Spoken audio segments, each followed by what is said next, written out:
আমাদের সমাজে, আমাদের রাষ্ট্রে, আমাদের পররাষ্ট্রনীতিতে এক ধরনের অস্থিরতা দেখা দিতে দেওয়ার আশঙ্কা তৈরি হয়েছে। আমি একটা উদাহরণ দিয়ে বলি। গতকালকে এই এনসিপির একজন নেতা, যাকে আমি সবচেয়ে সম্ভাবনাময় নেতা হিসেবে নিজে বিবেচনা করতাম, তিনি হলেন হাসনাত আবদুল্লাহ। তিনি গতকালকে জাতীয় শহীদ মিনারে এই ওসমান হাদির যে গুলিবিদ্ধ হওয়ার ঘটনা, তার প্রতিবাদে যে সর্বদলীয় সভা ছিল, সেখানে উনি উপস্থিত ছিলেন।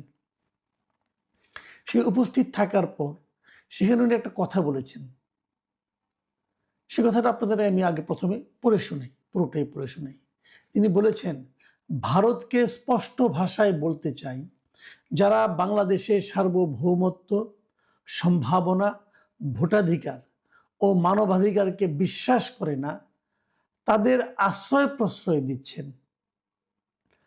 ভারতের যারা সেপারেটিস্ট আছে বাংলাদেশে, আমরা তাদের আশ্রয় প্রশ্রয় দিয়ে যে 7 সিস্টার রয়েছে সেটাকে ভারত থেকে আলাদা করে দেব। বিষয়টা খেয়াল করেন, আমাদের এখানে যারা দুষ্ট লোক, মানে গণতন্ত্রের বিরোধী, মানে মূলত উনি আওয়ামী লীগারদের বলেছেন, সন্ত্রাসীদের বলেছেন, এদেরকে ভারত আশ্রয় দিয়েছে। অতএব আমরা ভারতের যে বিচ্ছিন্নতাবাদী দলগুলো আছে তাদেরকে আশ্রয় দেব, দিয়ে আমরা ভারতকে খণ্ড খণ্ড করে দেব, মানে ওই 7 সিস্টার্সকে ভারত থেকে আলাদা করে দেব। এটা কে বলেছে? দেশের একটা প্রমিজিং দল এনসিপির অত্যন্ত গুরুত্বপূর্ণ একজন ব্যক্তি, দক্ষিণাঞ্চলের মুখ্য সমন্বয়ক হাসনাত আবদুল্লাহ। প্রকাশ্য জনসভায় উনি এটা বলেছেন, বিভিন্ন মিডিয়ায় এটা এসেছে। কিভাবে এসেছে সেটা আমি আরেকটু পরে বলছি, তার আগে এটা একটা আলোচনা করে নিই। দেখেন, এই জিনিসটা যখন ওনারা বলেন তখন আপনাদের কাছে কি মনে হয়? আমার কাছে কিন্তু নিতান্ত একটা ছেলে মানুষই মনে হয়। আমার মনে হয় যে এরা যে আসলেই মানে ছেলে মানুষ, এদের যে রাজনৈতিক প্রজ্ঞা যে অভিজ্ঞতা জাত নয়, এটা আমার কাছে মনে হয়। এইভাবে কেউ কখনো বলে? পৃথিবীর কেউ বলা উচিত? এটুকু বলার কারণে আমি মনে করি সরকারের উচিত তার ব্যাপারে একটা ব্যবস্থা নেওয়া। ওরা কিন্তু মুক্ত চলাফেরা করতে দেওয়াটা বিপজ্জনক। কারণ এভাবে যদি সে বলতে থাকে, ভারত, ভাই আপনি যত কিছুই বলেন, ভারতকে আমাদের শত্রু রাষ্ট্র, আমরা কি ভারতের সঙ্গে যুদ্ধ ঘোষণা করেছি? আমাদের সরকার কি সেটা করেছে? করেনি তো। তাহলে এইভাবে আপনি বলতে পারেন? আপনি পররাষ্ট্র মন্ত্রণালয়কে স্বীকার করে, যখন এই ঘটনাগুলি ঘটছে আপনারা যে বলবেন যে না এটা ঠিক রাজনৈতিক একটা বক্তব্য, কোনো সমস্যা নাই, না রাজনৈতিক বক্তব্য হতে পারে না। আমি এই কথাটা আবারও সব দলকে জন্য বলি, এটা প্রায় কিন্তু বলবেন, দেখবেন যে অনেক কথা বলে, যখন ধরা খেয়ে যায় তখন বলে কি এটা পলিটিক্যাল রেটরিক, ওই রাজনৈতিক বক্তব্য। এটা না ভাই, রাজনৈতিক বক্তব্য হতে হবে সবচেয়ে সেন্সিবল বক্তব্য। যিনি আমার নেতা হবেন, যিনি রাজনীতি করবেন, তিনি তো আমার নেতা হতে চান, তাই না?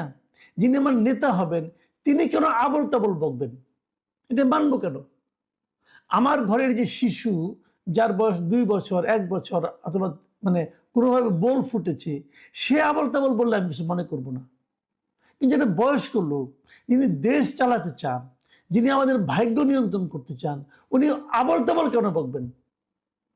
আবল তাবল বলার চেয়েও বেশি ঝুঁকিপূর্ণ হলো যখন তিনি একটা উস্কানিমূলক কথা বলেন, এবং সেই উস্কানিটা কোথায়? বিদেশের মাটির জন্য উস্কানি, বিদেশি বিচ্ছিন্নতাবাদীদেরকে উস্কানি দেন, তাদেরকে আশ্রয় দেবেন বলে তাদেরকে একটা অভয় দেন, এবং এখানে এটি যখন করতে চান তারা, সেটা হলো আরো বিপজ্জনক। এবং ওনার এই কারণে উনি কিন্তু একা বিপদে পড়বেন না, পুরো দেশটাই আমরা বিপদে পড়বো। আমরা কি ভারতের সঙ্গে যুদ্ধ করতে চাই? বলেন, যুদ্ধ করতে চাই? চাই না তো।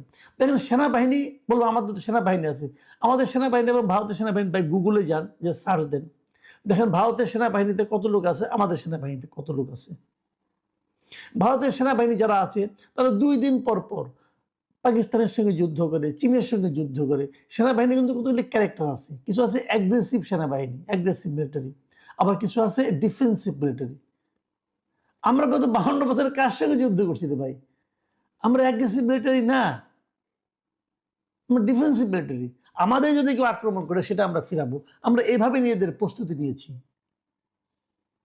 তাহলে আমি কেন ভারতের সঙ্গে এমন পরিস্থিতি, যুদ্ধের মতো পরিস্থিতি তৈরি করতে চাই? কি লাভ আমাদের? কি লাভ বলেন? আপনি ম্যাপের দিকে তাকান, তাদের দেশ আমার দেশকে পাশাপাশি ফেলে একবার দেখেন রে ভাই, একবার দেখেন আপনি কোথায় আর সে কোথায়। তাদের সেনাবাহিনী, তাদের সামরিক সরঞ্জাম, রসদ একটু পাশাপাশি ফেলে দেখেন আপনি কোথায় আর ওনারা কোথায়। পাগলের প্রলাপ তো আমরা শুনতে বসি নাই আপনার কাছ থেকে। আপনি তো পারেন না আমাদের স্থিতিশীলতাকে, আমাদের নিরাপত্তাকে লঙ্ঘিত করতে। আপনাদের এই সমস্ত কথাবার্তার কারণে আপনি বলেন চিকেন নেক, চিকেন নেক চিৎকার করেন। আমাদের চিকেন নেক নাই? আমাদের চিকেন নেকের কাছে তারা সেনা সমাবেশ করছে না এখন? কেন করছে? আপনাদের কারণে করছে, আপনাদের মূর্খতার কারণে করছে। এক লোক পাইছেন ওখানে বসে। দেখেন একটা কথা ভাবেন, সেই ফ্রান্সে বসে, আমেরিকায় বসে ওই পিনাকি এবং ইলিয়াস আপনাদের উস্কাচ্ছে, আর আপনারা উস্কাচ্ছে, আপনারা উস্কে যাচ্ছেন। ওরা কোনদিন দেশে আসবে? আসবে না তো। ওরা কখনো দেশে আসবে না।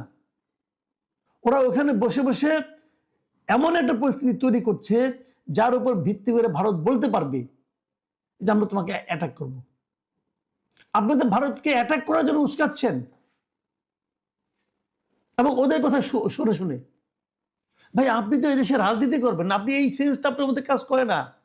আমি হাসনাত আব্দুল্লাহকে বলছি, আপনার মধ্যে এই সেন্সটা কাজ করে না ভাই। আপনি ওই পিনাকির প্ররোচনা, পিনাকির কথা শুনে আপনি এখানে বলেন, ইলিয়াসের কথা শুনে ওরা তো মানে ওরা তো ধান্দাবাজ না, মতলববাজ লোক। এগুলো বিশ্বাস করেন আপনারা? ওরা দেশে জীবনে আসবে না, কিন্তু আপনাকে এই দেশে থাকতে হবে।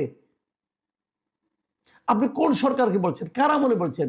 এই সরকার কতটা নতজন আপনি জানেন? জানেন গত কয়েকদিনে যে 10 জন লোককে ভারতীয় যে সীমান্ত রক্ষী বাহিনী আছে বিএসএফ মারা গেছে, আপনি জানেন? এই সরকার একটা প্রতিবাদ করেছে পর্যন্ত?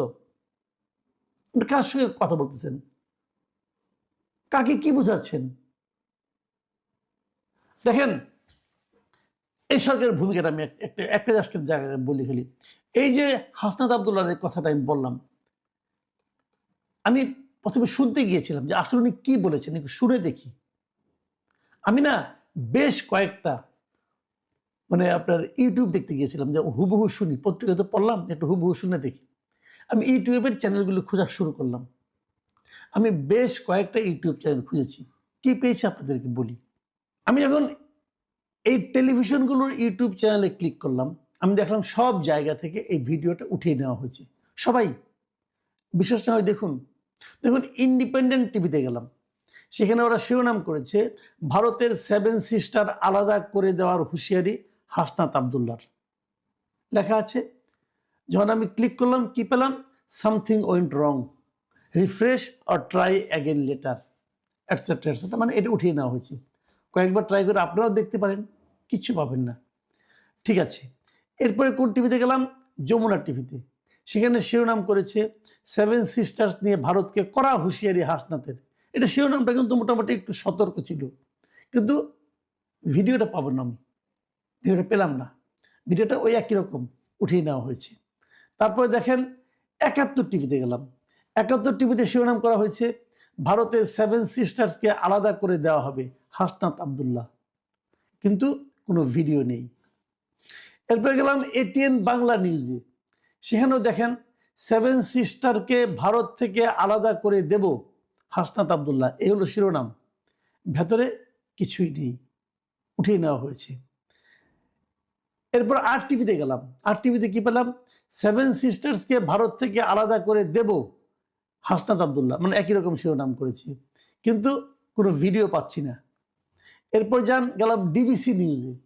ডিবিসি নিউজের শিরোনাম হলো ভারতের 7 সিস্টার্সকে আলাদা করে দেওয়া হবে হাসনাত আব্দুল্লাহ বলেছে, কোনো ভিডিও নেই। এই যে ঘটনাগুলো, এই যে আমি কয়েকটা দেখালাম, এইগুলোর থেকে আপনি কি বুঝলেন? এই ভিডিওগুলো তুলে নেওয়া হয়েছে। কে তুলে নিয়েছে?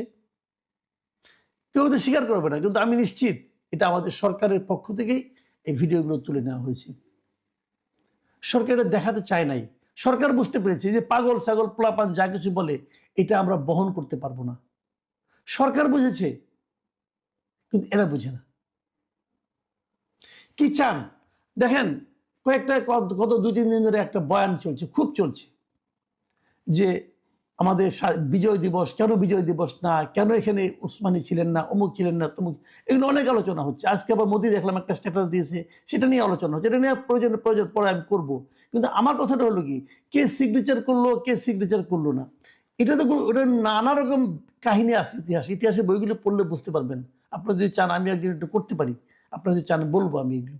কিন্তু কোশ্চেনটা হলো কি, বিজয়টা তো আমাদের হয়েছিল রে ভাই। 16 তারিখের পর তো পাক বাহিনী সবাইকে বন্দি করে নিয়ে যাওয়া হয়েছে। এই যে তো মুক্ত বাংলাদেশের লোকজন বসবাস করেছে। 16 ডিসেম্বরও অনেক পরে, প্রায় 20 দিন পর, 20-22 দিন, প্রায় 24 দিন পরে বঙ্গবন্ধু শেখ মুজিব এই দেশে এসেছে।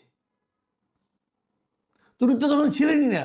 কাজেই উনি দেশটাকে বিক্রি করে দিয়েছেন, করদ রাজ্যে পরিণত হয়েছে, হ্যাঁ, এগুলি বলে এই সমস্ত বয়ান দিয়ে আপনি অ্যান্টি ভারত সেন্টিমেন্ট উস্কে দিতে পারেন, দেন, আমার কোনো আপত্তি নাই। কিন্তু যুদ্ধ